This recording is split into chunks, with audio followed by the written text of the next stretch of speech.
This is Sway. Sway. Sway. Sway. In the morning. In the morning. In the morning. Shake your body. Wake your fuck ass up. That crust out your eyes. Sway in the morning, Shade I want to Profile. be with the program. So it's way too loud.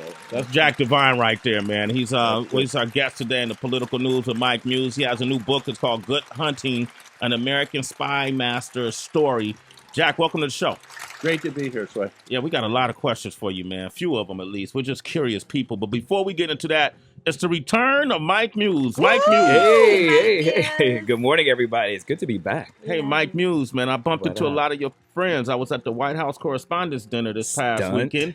You know, and President waved at me. He gave me the presidential wave. And, Absolutely. And First Lady, she was eyeing. She winked at me, Mike. Yeah. You're their people, Sway. And I met some people, Abby and Heather Foster from the Obama administration that spoke highly of you, Mike Muse. Nah, that was nice of them. Yeah, so Mike really, when he comes to the show and he says, "Yo, I was telling the people at the President Obama administration what the kind of work you guys do on the radio." Yeah. You know, we never really believed them. Never. Okay, and so they were saying, "Yeah, we really eye the work you guys are doing." So Mike has been telling the truth. So you got some validation. Got some validation. Yeah. I tried to tell Sway, man. I stick up for him. I look out for you guys. The Okay. work you guys are doing are important, man. Well, thank you, Shout Mike. out to Muse. Heather. Shout out to Addie. What up? 1600. I brought Thank Jack you. Devine here in case you've been lying. He was going to figure it out. You know, he can do knows. the eye test, Jack. You can do the eye test. I'm looking at Yeah. So we're going to talk with Jack in a moment, but top of the news has been everything that's happening in Baltimore. Mike Muse, and the mayor Stephanie Rawlings Blake has been taking a lot of criticism. She imposed a curfew between the hours of 10 p.m. to 5 a.m. That started yesterday, and we've been kind of just monitoring what the activity has been. Also, President Obama delivered some criticism of rioters and the media and the police and society itself, and saying in the wake of violence in Baltimore, as he called for a national soul searching during a recent speech. Now, here are some of his comments on the riots following the funeral of Freddie Gray. That is not a protest. That is not a statement. It's people, a handful of people taking advantage of a situation for their own purposes, and they need to be treated as criminals. Now, he also expressed deep frustration Tuesday over recurring black deaths at the hands of police and touched on what the nation can expect moving forward. There are problems and challenges when it comes to how policing and our laws are applied in certain communities, and we have to pay attention to it and respond. What's also good news is the task force that was made up of law enforcement and community activists that we brought together here in the White House have come up with very constructive, concrete proposals that, if adopted by local communities and by states and by counties, by law enforcement generally, would make a difference. Now, Mike Muse, Yes. how impactful is what the president is saying? And what happens next in Baltimore in regards to those who are in question about what happened with Freddie Gray as his spinal cord was severed in a van? Mm-hmm. What can you tell us? Yeah, so what the president is talking about in his statements that he made in the Rose Garden is exactly what's actually happening in Baltimore. And in full disclosure, I'm a friend of Mayor Stephanie Rawlings Blake, and so I want to commend her for the work that she's trying to do, because it's not easy when your city begins a riot the next day. What's happening in Baltimore is what's happening across a lot of urban inner cities. What the president is addressing is there's this notion of inequality of economics, right? And so we've all been to Baltimore, maybe, and we've all seen this great expansion. I was there in the fall for the Baltimore Ravens football game, and I got a chance to take a tour of downtown Baltimore, which is absolutely beautiful. And I got a chance to take a tour of the downtown harbor area, which is absolutely stunning. But then what you see is just a mile or a few blocks away is complete inequality, abandoned homes, individuals who are unemployed and underserved. And what's happening is you have a system of policies and politics for decades now that have been making these multi-hundreds of $1 million investments into that downtown, into that harbor, but that doesn't get translated into the inner cities or a block away to invest in schools, to invest in jobs, to invest in training, and to invest in after-school programming that these kids have a place to go to. What we saw in the streets of Baltimore was just an implication of what's been happening, their frustration they're feeling, and there is no outlet for them because they have haven't been properly taught in education how to even express themselves because we have $100 million of tax incentives and bricks going to downtown to the harbor. And so what happens is you see this boiling point, and that's what the boiling point they're talking about in terms of what's happening is you have this boiling point of inequality, and then you tack on the over policing, and then you tack on these students, because they were high school students who have been actually murdered across the country, not just in Baltimore. And then you see one of their own, a young 25 guy whose spine is split and murdered. What then happens but frustration? That's what it is. And then what you hear the anger is, what I get frustrated over is that people are so upset that a CVS burned.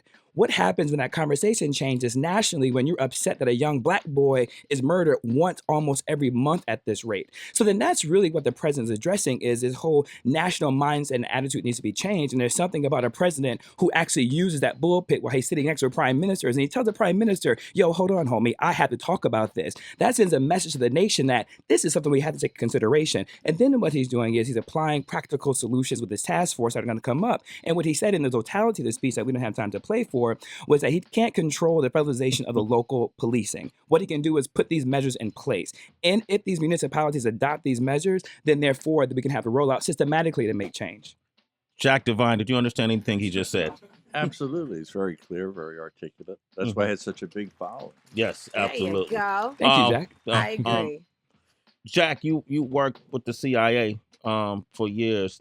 We were talking about these protests that were happening, and some of the people that were calling in said that sometimes, a lot of times in these situations, there are professional protesters that come in to kind of stir things up. Having worked for the CIA, I'm sure, do you believe that happens? Consider me guilty on that. Yeah, yeah. So you Look, part of my job, and in the book, I talk about the action part of CIA. There's the espionage, spying part, and then you have the action part. And during the Cold War, it was a challenge between the Soviet Union and ourselves.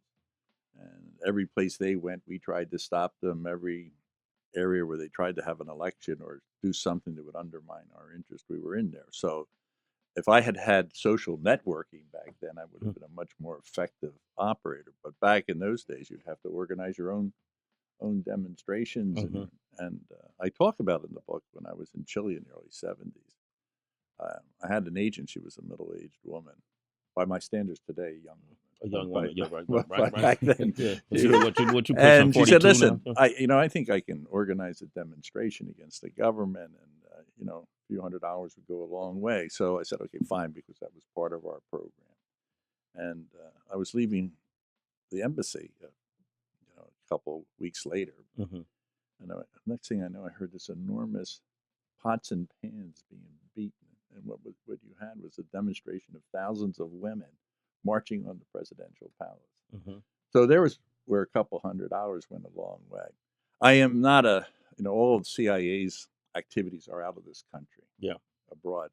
So the idea that provocateurs get into demonstrations but usually there's a big political movement behind it. And in the case of Baltimore, I don't think I could be wrong. I'm not an expert, but I think what you have is more spontaneous with people coming in. It's not organized. If it is, it'll be disappointing and also represent some new challenges for the administration and those that run government. So that you have people that want to provoke situations, yes, but the organized stuff that I was involved in usually has more political content to it.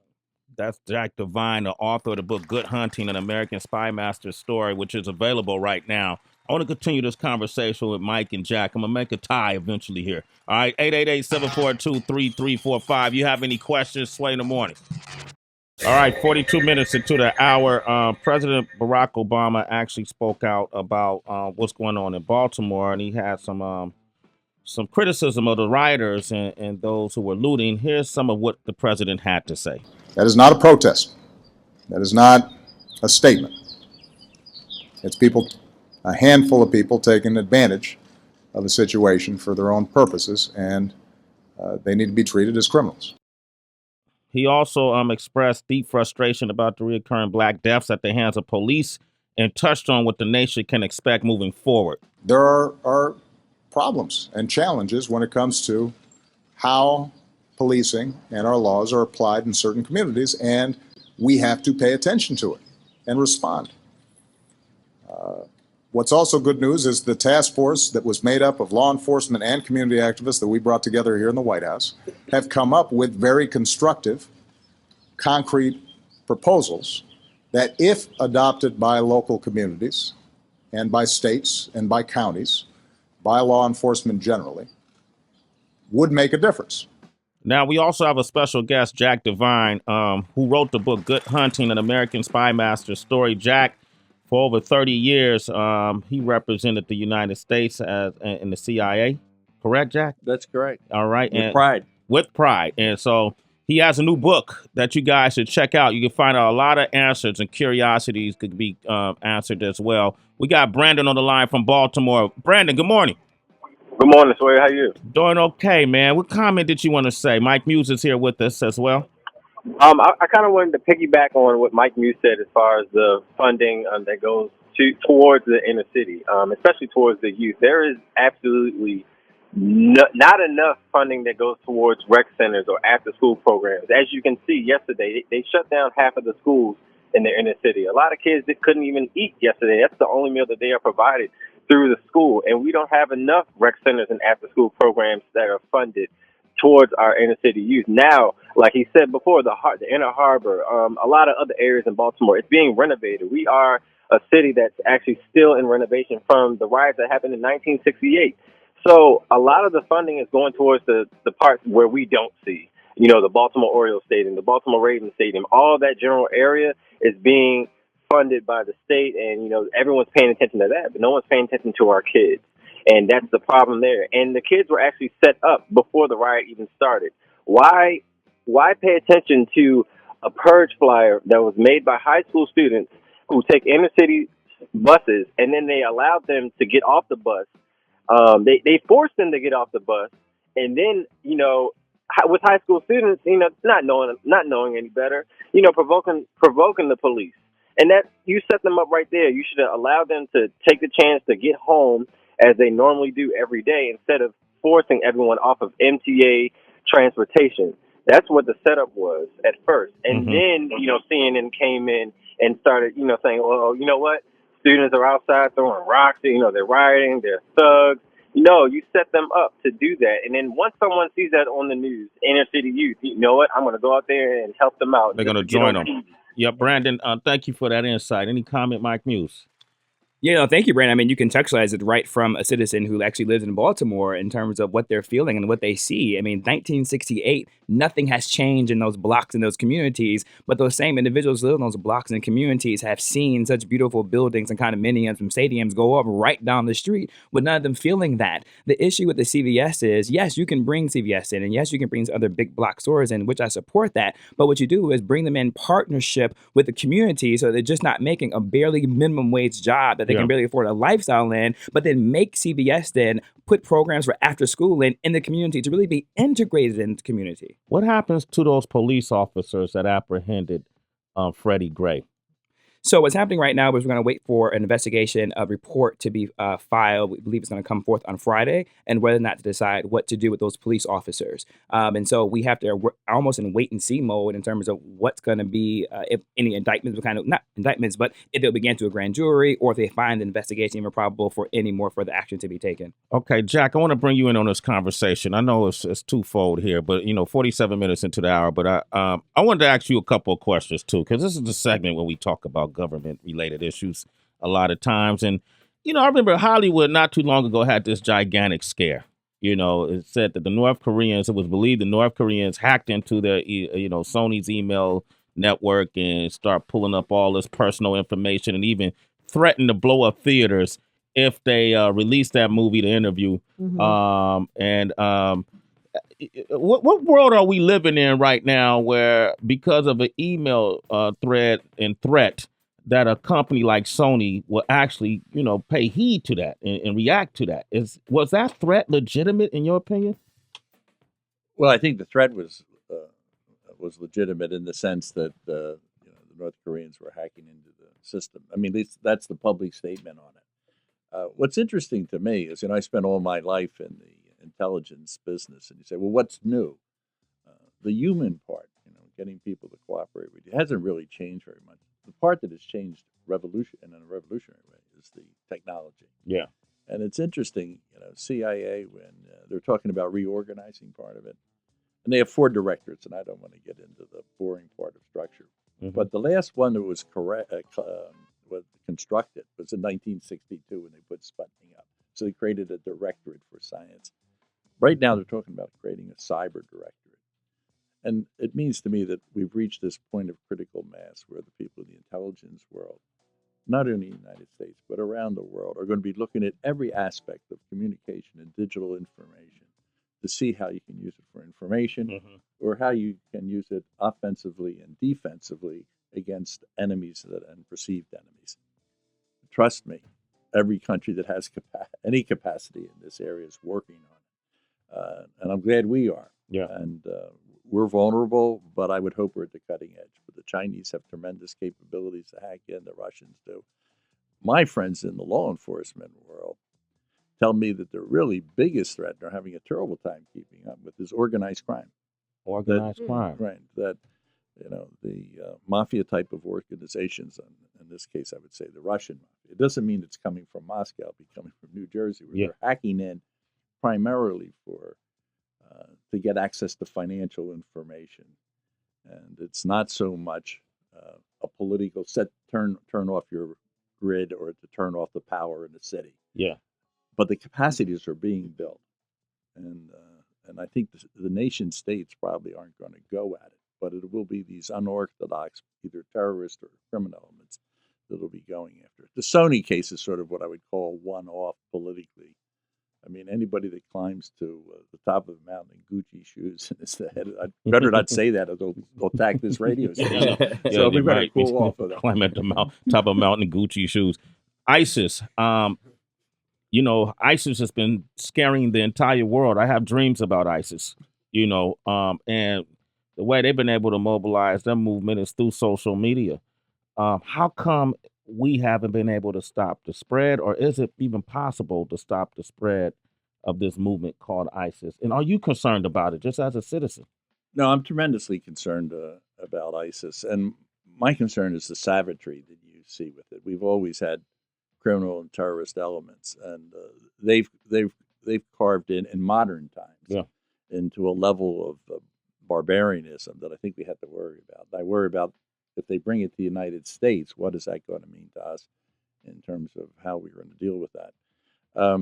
ISIS, I think, is, and again, I guess I'm going to be held to her on the radio. Good luck, bro. But I think what caught us by surprise on ISIS isn't so much that they were growing so strong. It's that when the first shots were fired in Iraq, that the Iraqi army went away.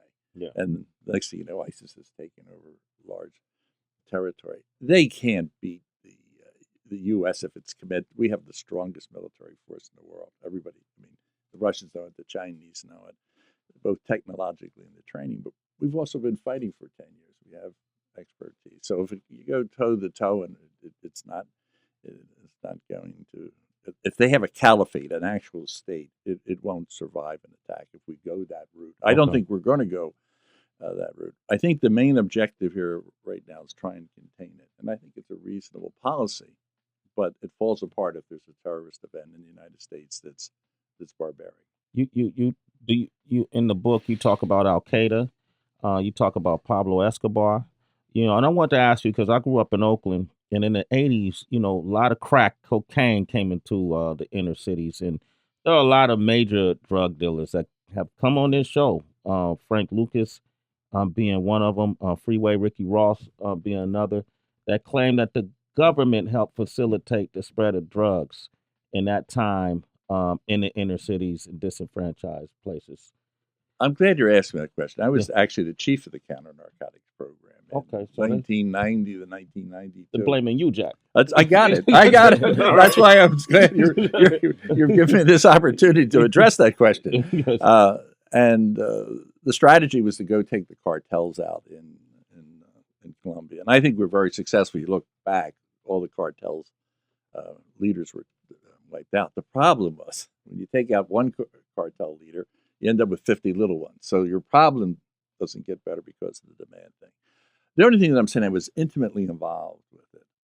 And I mean, it's just inconceivable to me where I sat in this program that the U.S. government wittingly, knowingly, was assisting in bringing crack in the United States. The one thing that I found interesting is that some of the planes that were used in Central America, this is where I think the confusion is, and this is information that came up after I left, but I think this is where I think the confusion is.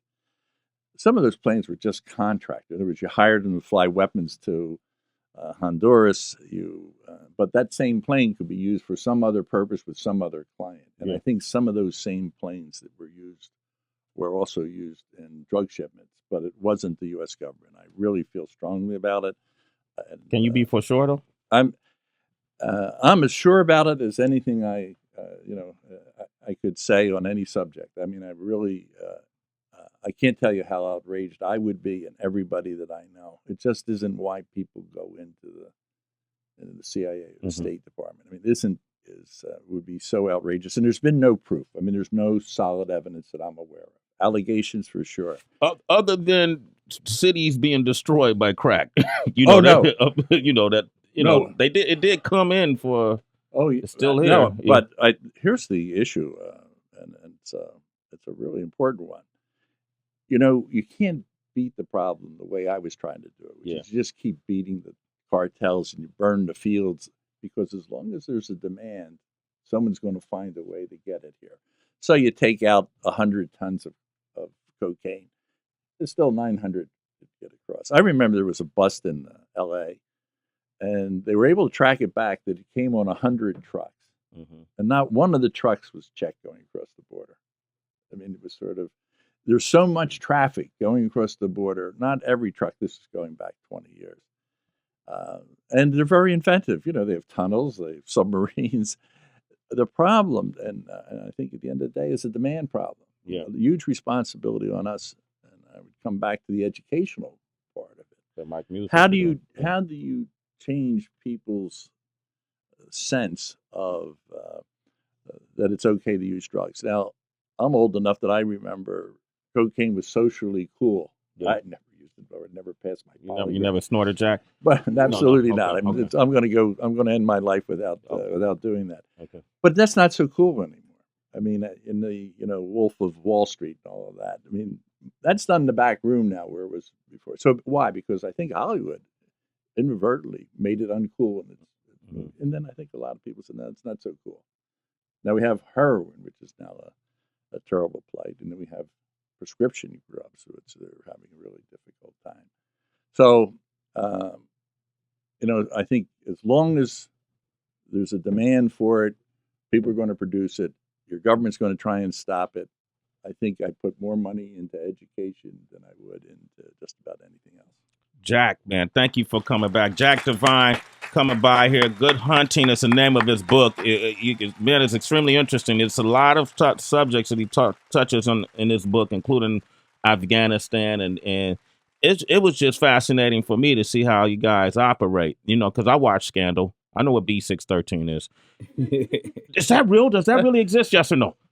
Well, we do it much more effectively. Okay, all right. Thank you, Jack. All right. The book is Good Hunting, an American Spy Master Story. Mike Muse, thank you for coming through. Thanks for having me. All right, what's the question? I want to continue this conversation. Okay, Mike Muse, you guys want to talk directly to Mike Muse, hit him up on social media. At I am Mike Muse, MUSE on Instagram and Twitter and Facebook. All right. It's Sway in the morning, only on Shea 45.